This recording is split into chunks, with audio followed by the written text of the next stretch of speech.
మీ business ఏదైనా మీ ఊర్లో promotion చేయాలంటే అది సుమన్ టీవీతోనే సాధ్యం. ఇప్పుడే సంప్రదించండి. 5 కోట్లతో నిర్మించనున్న రామాలయం.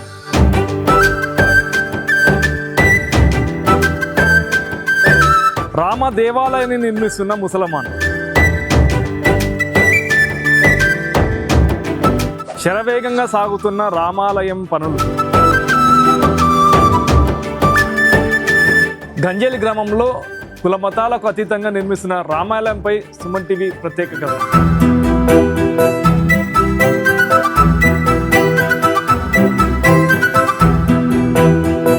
Welcome to Suman TV. నేను ప్రస్తుతం మనం కర్నూలు జిల్లా ఎమ్మిగనూరు నియోజకవర్గం గంజేలి గ్రామం ఉన్నాం. గంజేలి గ్రామంలో శ్రీరాముని దేవాలయం నిర్మించేందుకైతే సుభాన్ స్వామి ఆధ్వర్యంలో అయితే ఇక్కడైతే దేవాలయం అయితే నిర్మించనున్నారు. అయితే సుభాన్ స్వామి దగ్గరుండి ఆ దేవాలయం అయితే కట్టిస్తున్నారు. ప్రస్తుతం మనతో పాటు సుభాన్ స్వామి ఉన్నాడు, గంజేలి గ్రామస్తుడు. అది చెప్పండి, మీరు ఒక ముస్లిం అయ్యి రామాలయం కడుతున్నారు, ఎందుకు కట్టాల్సి వచ్చింది? ముందుగా యావత్తు మన భారతదేశానికి అందరి హృదయంలో వెలిగేటటువంటి పరమాత్మ, అందరి హృదయంలో వెలిగేటటువంటి ఆ పరమాత్మనికి నా యొక్క హృదయపూర్వక నమస్కారములు.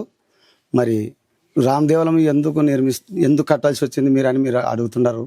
ముందుగా ఇక్కడ మేము రూమల్లోకి వచ్చినాము, ఊర్లో వెళ్ళి షిఫ్ట్ అయ్యి ఇక్కడ మాకు భక్తి మార్గం చేసుకుందామంటే ఏది లేకుండా ఉంటే అందరం మా గ్రామ పెద్దలు అందరం కలిసి ముందుగా నాకు అక్కడ మహబూబ్ సుబహాని కట్ట అని జెండా కట్ట అంటారు, దాన్ని కొంతమంది దసిరాయ కట్ట కూడా అంటారు. అది కట్టి అందరం కలిసే కట్టినాము. మరి మామితే నీ అమ్మడు వచ్చి దాన్ని కట్టించాము కదా స్వామి, మరి మాకు కూడా ఇంత నీ యొక్క సహాయ సహకారం ఉంటే మేము కూడా దీన్ని కట్టుకుంటామంటే మా గ్రామ ప్రజల కోరిక మేరకు, అలాగే మా గ్రామ పెద్దల కోరిక మేరకు నేను ఈ విధంగా ఈ గుడి కట్టాల్సి వచ్చింది. గుడి కట్టాలంటే కొన్ని కోట్లు ఖర్చు అవుతుంది, ఆ డబ్బులు ఎక్కడివి? ఇంతకు కట్టాలంటే మీరే ముందుకు ఎందుకు వచ్చారు? మేము ఎందుకంటే ఈ ఊర్లో మహాత్మా బడే సాబ్ తాత అని మా తాత 7వ తరం తాత ఇక్కడ ఉంది. ఇక్కడ ఉరుసు కూడా అపురూపంగా జరుగుతుంది. ఇక్కడ హిందువు ముసల్మాను భాయి మాదిరిగా ఉంటాము. సబ్కా మాలిక్ ఏక్ హే అనే విధానంతో మేము నడుచుకుంటాము. అది ఎట్లా ఏక్ అంటారంటే కూడా దాని విధానం కూడా మేము చెప్తాము. కొందరు అల్లా గొప్ప అంటారు, మరి కొందరు యేసు ప్రభు గొప్ప అంటారు, మరి కొందరు ఈశ్వరుడే గొప్ప అంటారు. వీళ్ళందరికీ గొప్ప ఒక్కడే దేవుడని మా నమ్మకము. అందరికీ దేవుడు ఒక్కడే కదా అనే భావనతో మా తాత ఈ విధంగా అందరిలో కలిసిమెలిసి ఉన్నాం. ఇక్కడ హిందువు లేదు, ముసల్మాన్ లేదు, క్రైస్తవులు లేదు, అందరం మేము కలిసిమెలిసి అన్ని కార్యాలు కలుస్తాం. ముసల్మాన్ పిలిస్తే క్రైస్తవులు వస్తారు, అలాగే హిందువులు వస్తారు. హిందువు పిలిస్తే మేము క్రైస్తవులు కానీ ముసల్మాన్లు కూడా పోతాం కార్యాలకి. మరి అలాగే మేము పిలిస్తే వాళ్ళు మొత్తం రెడ్లు బ్రాహ్మణులు అందరూ కూడా మా పెళ్ళిళ్ళకి వస్తారు. ఎక్కడో హిందూ ముసల్మాన్ భాయ్ అనే మాటలు విన్నాం, కానీ ఇక్కడ మేము ఒక పద్ధతిలో మహాత్మా బడే సాబ్ తాత యొక్క ఆయన చేసినటువంటి ఘనకార్యంతో మేము మా తాత అడుగుజాడలో నడచాలని మేము ఈ విధంగా నడుస్తున్నాము. అట్లని మా ధర్మాన్ని ఏమాత్రము కోల్పోకుండా, అన్నిటికంటే స్వధర్మం గొప్పదంటారు కాబట్టి ఎవరి ధర్మం వాళ్ళకు గొప్పది, ఏ ధర్మాన్ని మేము కించపరచడం లేదు. అందరం కలిసిమెలిసే పోతాము. ఏ కార్యం చేసినా ఉరుసులు చేస్తే మా ఊర్లో అందరూ ఉరుసుకు వస్తారు. మరి వాళ్ళు ఏం పండుగలు చేసినా మేము కలిసిమెలిసిపోతాం. మరి మా క్రైస్తవ సోదరులు కూడా ఉండరు ఇక్కడ. వాళ్ళు పిలిస్తే మేము వాళ్ళ కాటికి కూడా పోతాం, వాళ్ళు మా కాటికి వస్తారు. వాళ్ళ ధర్మాన్ని వాళ్ళు ఆచరిస్తారు, మా ధర్మాన్ని మేము ఆచరిస్తాము. ఇదే విధంగా అందరం కలిసిమెలిసి ముందుకు తీసుకుపోతున్నాం. మా గ్రామ పెద్దల సహకారంతో, మరి మా గ్రామ ప్రజల సహకారంతో ఉన్న కాటికి అంతవరకు వచ్చింది. ఇప్పుడు మాకి సాయం అందియాల దాతలు ఎవరన్నా ఉంటే కూడా సాయం అందిస్తే మంచిదని, అటువంటి దాతకి మేము సదా రుణపడి ఉంటామని మేము తెలియజేస్తున్నాం. ఇక్కడ మీ ఊర్లో భిన్నంగా జరుగుతుంది. అయితే హిందువులు అయితే ముఖ్యంగా పూజలు చేసి విగ్రహ ప్రతిష్ఠ చేసి గుడి కడతారు. మీరు ముస్లిము, మీరు కూడా పూజలు చేసి ఆ కార్యక్రమాన్ని ముందుకు తీసుకెళ్తున్నారా? పూజలు మా పద్ధతిలో మేము చేస్తాం. గ్రామ పద్ధతిలో గ్రామం అంతా ఐక్యమత్యమైకి చేస్తామన్నమాట. అంతే. మేము అల్లా స్వరూపాన్ని తలుస్తాము. వాళ్ళు ఏ విధంగా నడుచుకుని అన్నీ ఒకటే అనుకొని భావించి చేస్తున్నాం మేము. అంతే. మేము అన్ని పూజలకు కూడా పిలిస్తే అటెండ్ అవుతాము. వాళ్ళు మేము రేపు రంజాన్ పండుగలు బక్రీదులు వస్తే వాళ్ళు కూడా వస్తారు మా కాటికి. వాళ్ళు పద్ధతిలో వాళ్ళు వస్తారు, మాకు శుభాకాంక్షలు తెలియజేస్తారు. మా పద్ధతిలో మేము వాళ్ళకి తెలియజేస్తాం. అట్లనే మా ఊర్లో క్రైస్తవ సోదరులు కూడా ఏం లేదు, వాళ్ళ ధర్మాన్ని వాళ్ళు కాపాడుకుంటున్నారు. వాళ్ళు కూడా ఏం చేసినా వాళ్ళ ధర్మాన్ని వాళ్ళు కాపాడుకొని వాళ్ళ పద్ధతుల వాళ్ళు చేసుకుంటారు, మా పద్ధతులు మేము చేసుకుంటాం. కానీ ఒక సమస్య వస్తే అందరం ఒకటే అని భావన మాది, ఒకటే సబ్కా మాలిక్ ఏక అనే భావనతో మేము బతుకుతున్నాం. మీకు ఎప్పుడు కూడా మీ కులంలో కానీ మీ మతంలో కానీ వ్యతిరేకించలేదా? మీరు ముస్లిం ఏంటి, ఎందుకు రామ మందిరం కడుతున్నారు అనేది వ్యతిరేకత అనేది రాలేదా మీకు ఎప్పుడు కూడా? ఇప్పుడు రామ మందిరం అంటావు కదా, సనాతనము గొప్పదే, ఈ మతాలు గొప్పవే. ఏమైనా సనాతనము చాలా గొప్పది, అప్పుడు ఈ మతాలలో పుట్టలేదు కదా. ఇప్పుడు వెనక్కి ఒక 5,000 సంవత్సరాల కిందికి పోతే ఈ మతాలు ఉండవు. అడిగేది ఇప్పుడు ప్రస్తుత కాలంలో మీ ఊర్లో కానీ ఎవరు కూడా వ్యతిరేకించలేదా, మీ కులస్తులు కానీ మీ మతస్థులు కానీ? ఆ భగవంతుని దయతో, ఆ అల్లా కృపతో ఇంతవరకు నన్ను ఎవరు ప్రశ్నించలేదు, ఎవరు అడగలేదు. ఒకవేళ తప్పని తెలిపింటే వాళ్ళకి నేను ఇదొక్క పని తప్పో రైటో నన్ను తెలిసి చేస్తానో తెలియక చేస్తానో మా మత పెద్దలకు చెప్తాను. నేను ఇదొక్క పని నేను తెలిసి చేస్తానో తెలియక చేస్తానో నాకు తెలదు. మా హైందవ సోదరులు నాకు వచ్చి దర్గా కట్టించినారు, నేను వాళ్ళలో కలిసిమెలిసి ఉండాలని నేను కోరుకుంటాను. ఇప్పుడు రామ మందిరం కట్టినీకే ఎన్ని కోట్లు ఖర్చు అవుతుంది? ఇప్పటి వరకు ఎంత నిర్మాణం అయింది? నాయన గర్భగుడి కాటికి ఇది 31 అడుగు అడ్డము, 41 అడుగు నిలువు. దీంట్లో శ్రీరామ మందిరము, దత్తాత్రేయుని మందిరం ఉంది. ఇది ఇప్పుడు గుడి కాటికే 2,10,00,000. దీని గోపురము, మరి గాలి గోపురము, గడస్తంభం, ముందరాడ ద్వారణం కట్టేయాలంటారు. అంత కలిపి కంపౌండ్ అంతా కలిపితే 5 కోట్లు కావచ్చు అని ప్రజల అంచనా. అది అంతే. ఎంతవరకు శ్రీరాముడు నడుపుకుంటాడో అది ప్రజల సహకారం ఎంతవరకు అందితే అంతవరకు చేస్తాను. సదా ఇది ప్రజలపైనే ఆధారపడి ఉంటుంది. ఎందుకంటే ప్రజలే పరమాత్మ, ప్రజలు లేనిది ఏది కాదు. జనులే జనార్దనుడు అని మేము నమ్ముతాము. ఆ పరమాత్మ ఎంతవరకు సహకరిస్తే అంతవరకు సైనిక మేము సిద్ధంగా ఉన్నాం. 5 కోట్ల వరకు గుడి నిర్మాణం ఖర్చు అవుతున్నారు కదా. ఇదే గ్రామానికి ఇంకా ఆర్భాటం లేకుండా చిన్న గుడి కట్టించి ఇంకా గుడి ఊరు డెవలప్మెంట్ కూడా వాడుకోవచ్చు కదా. ఓకే, ఇప్పుడు చిన్న గుడి కూడా కట్టచ్చు, లేదు చిన్న ఒక 4 రాళ్ళు పెట్టుకొని కూడా దేవుని మొక్కచ్చు. ఇక్కడ మహాత్మా బడే సాబ్ తాత దర్గా ఉంది. ఇక్కడ చాలా చుట్టుపక్కల గ్రామం నుంచి వస్తారు. ఇప్పుడు జనాభా ఎక్కువ పెరిగింది. మరి రేపు రాబోయే కాలానికి పెండిండ్లు చేసుకుంటారు సీతారాముని గుడి కాడ.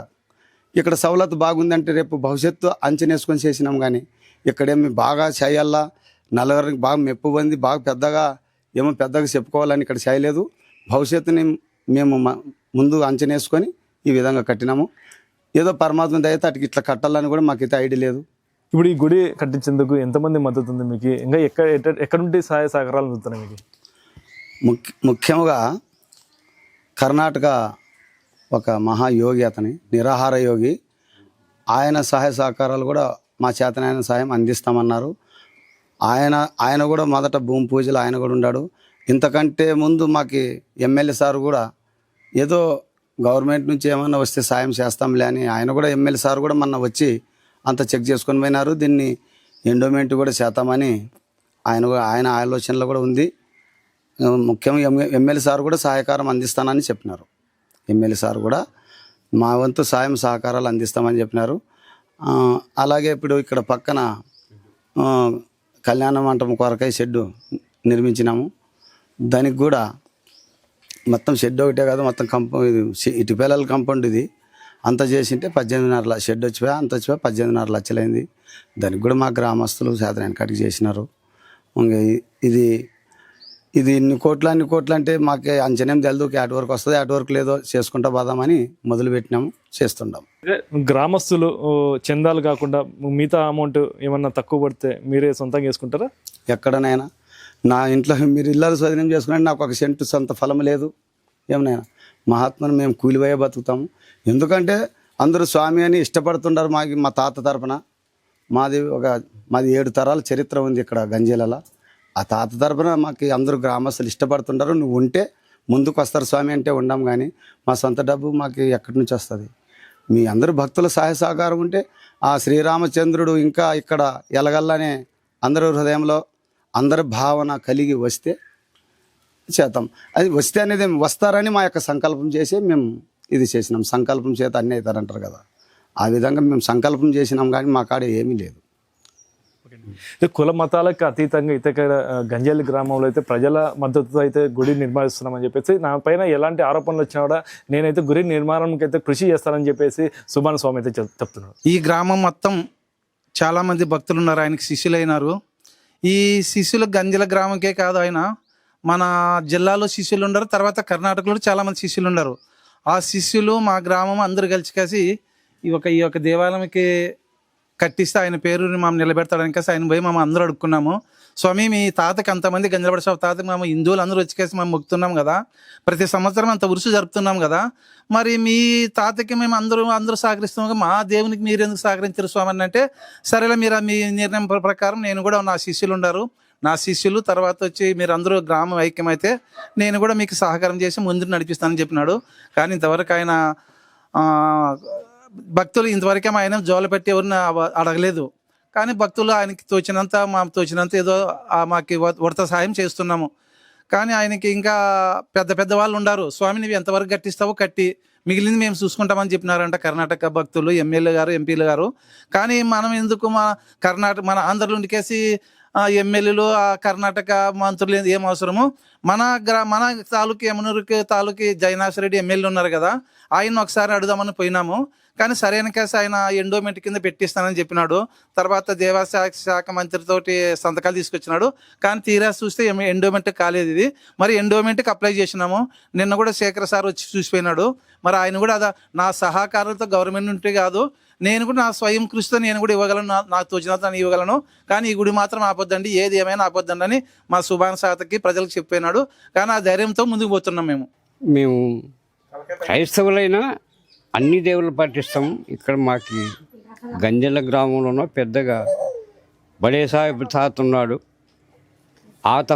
తాత పచ్చాన మేము అన్ని దేవుళ్ళు కొలుస్తాము, అన్ని సేవలు చేస్తాం. మరి మాకు ఏ కుల భేదాలు ఏమీ కనపడవు. మేము సమరసంగా అన్నీ కలిసిపోయి మా పనులు మేము చేసుకుంటాం. ఇక్కడ మరి రామదేవాలయం అని ఒక చాలా బ్రహ్మాండంగా ఆయన పని పెట్టినారు. ఆ పని ఎట్లా జరుగుతుందో ఏమో మాకు తెలియదు. కానీ ఏమో కర్ణాటక రామారావు తాత అని అంటారే కానీ ఆయన కూడా మా బాగా చూడలేదు. ఇక్కడ మా గంజల బడే సాహెబ్ తాత పితాధిపతి సుభాన్ స్వామి గారు ఆయన్ని తోలుకొచ్చి ఇక్కడ బునాది వేయించినాడు. మరి ఇది కొద్దిపాటుగా మరి స్టాప్ లెవెల్ అయిపోయింది. ఇక్కడ ముఖ్య ఉద్దేశం ఏమంటే మన భారతదేశ చరిత్రలో ఇక్కడ అప్పటి నుంచి ఇప్పటి వరకు కూడా రామంద్ అనేది ఒక పెద్ద పేరు. ఆ పేరు ఇక్కడ మా ఏంటంటే హిందూ సాంప్రదాయబద్ధంగా అందరూ ఉండేప్పుడు స్వామి అక్కడ దసరా కట్టుకుంటాడు సుభాన్ స్వామి మాకు రామదేవాలయం కట్టాలంటే ఆ మంచి మాట ఇచ్చేది, ఒక్క మాట కట్టుబడి ఆ మాట కట్టుబడి ఆయన పండ్లు వదులుకొని ఇంత పెద్ద దేవాలయం నాకు తెలిసి మా తాలూకులు ఎక్కలేదు రామదేవాలయం అంటే దాదాపు అంటే అది అంచనా ఇస్తే ఒక 5 కోట్ల మేరకి వస్తుంది.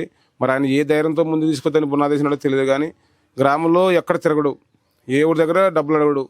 ఎవరు భక్తులు అంటే విపరీతంగా మనిషి కాదు, రోజుకి ఆయనకు 100 మంది పైన ఆయన కాటికి వచ్చి ఆయన దర్శనం చేసుకొని కాళ్ళ ముక్కిపోతుంటారు. ఎందుకంటే ఆయనకు వాళ్ళకి తెలిసింటే మనకే తెలియదు. కానీ వాళ్ళు వచ్చి ఇచ్చిపోతుంటారేం. కానీ ఈ గుడి కట్టడం అంటే నాను కూడా సర్పంచ్ ప్రజెంట్గా సర్పంచాయతీ కూడా మంచికి ఏ చిన్న సహకారం ఇంతవరకు చేయలేదు.